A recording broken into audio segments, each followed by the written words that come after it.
Hi, Glenn. Hi, sweetheart. Well, this is the third time you're telling me about your exciting moderating adventure because I forgot to push the record button. I know.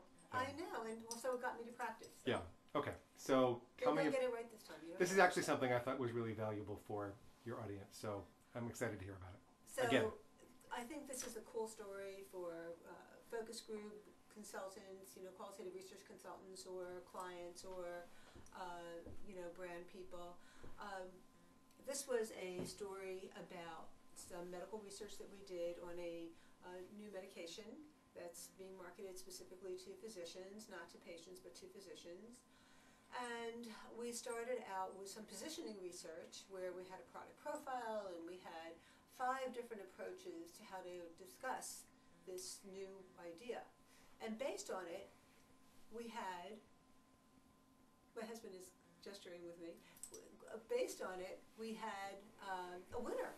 We had a definite winner, a definite approach, and they were going to use that to create some advertising concepts, with graphics and, kind of springboards for what would turn into an ad. We were going to show that to physicians, and, it had headline, a subhead, and 3 bullets, which were reasons to believe on each one. We had 5 of them.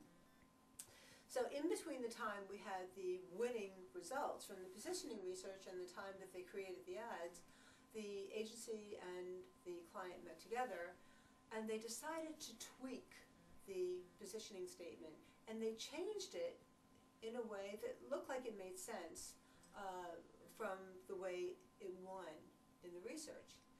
They changed the wording in one piece of it, and what is fascinating is that that wording changed the meaning from the point of view of the physician in a very important way, where it was making a claim that they couldn't substantiate, they couldn't fulfill.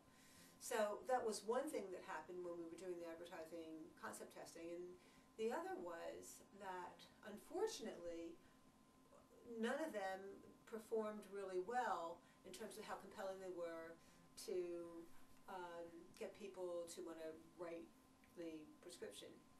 And I don't know about other people, but in my practice and in the patients, in my clients that I work with, on our compelling scale, in order for a concept to be viable, it has to get an 8 to 10. And we're not doing these in groups, we're doing these in IDIs, and we're asking it pretty standardly, so we think that it's an okay thing to do. And so there were 5 concepts. 2 of them did a little bit better than the others, but none got better than a 6.5. Not so great. Not so great. What does it have to be good? An 8 to 10. So, oh my God, with a heavy heart, I had to give that debriefing, and knowing that everyone was going to be disappointed. But even more importantly, it's rare that clients will take that information and go back to the drawing board and retest. They may go back to the drawing board, but ordinarily what they do, they'll take their best shot and they'll take a leap of faith, and then they'll put it out into the journal, having never really tested it again. But in this case, the client decided to push the timeline back and to spend a few extra dollars, and they went back for a second round of advertising testing to the physicians.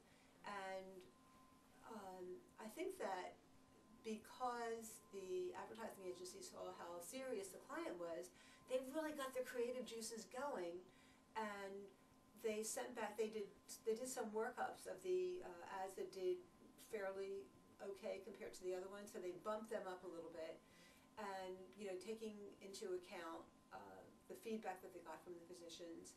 And then they created 3 others, and one of them was outrageous. It was just outrageous. It was funny, it was to the point, it was simple, it was clear, but it was outrageous. And so it was, and I wish I could tell you exactly what it was, but it was something with shock value, like when you first saw it, like boing.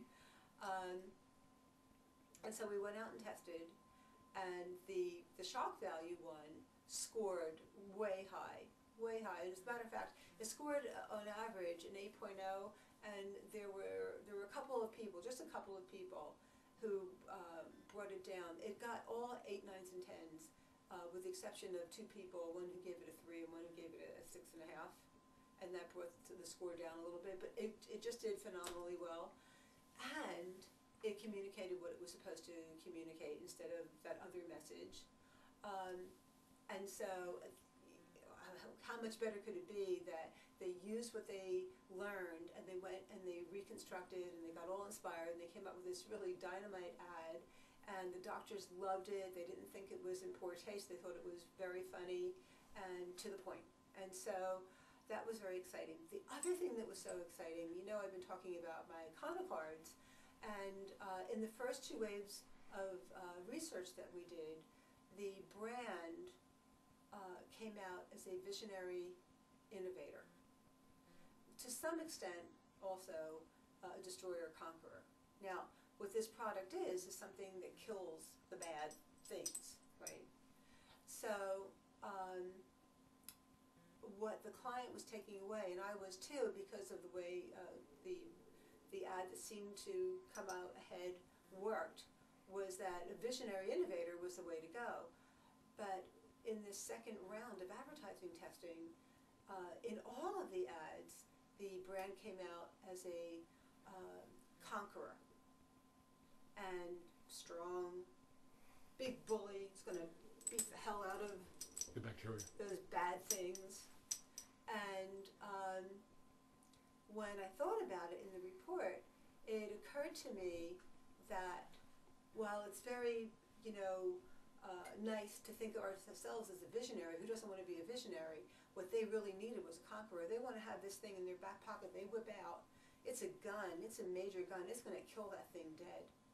And that's much more important than having a visionary. And what's so cool is the cards work like that. They're instant, they're quick, they're easy, and they're fun. The doctors like working with them, and they tell a story. At iconacards.com. Iconacards.com. Yeah.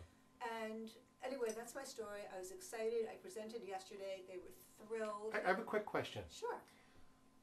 Was there anything that you did as a moderator in terms of moderating the back room that facilitated their willingness to go back and do this?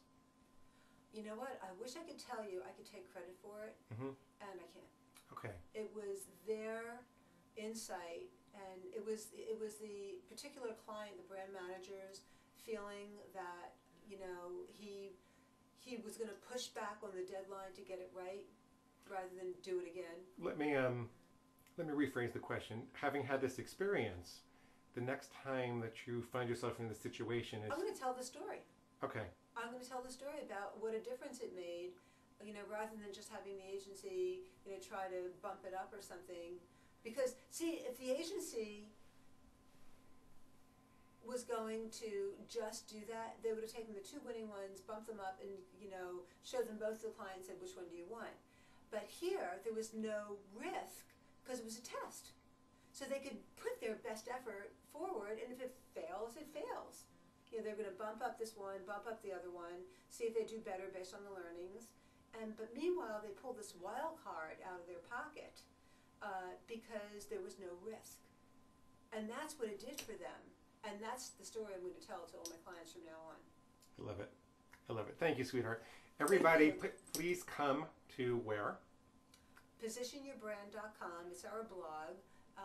And tell us what you think. Yes, there's a place for you to make comments on this specific video and other videos. And Sharon loves to interact with people. She will definitely read the comment and give you a response.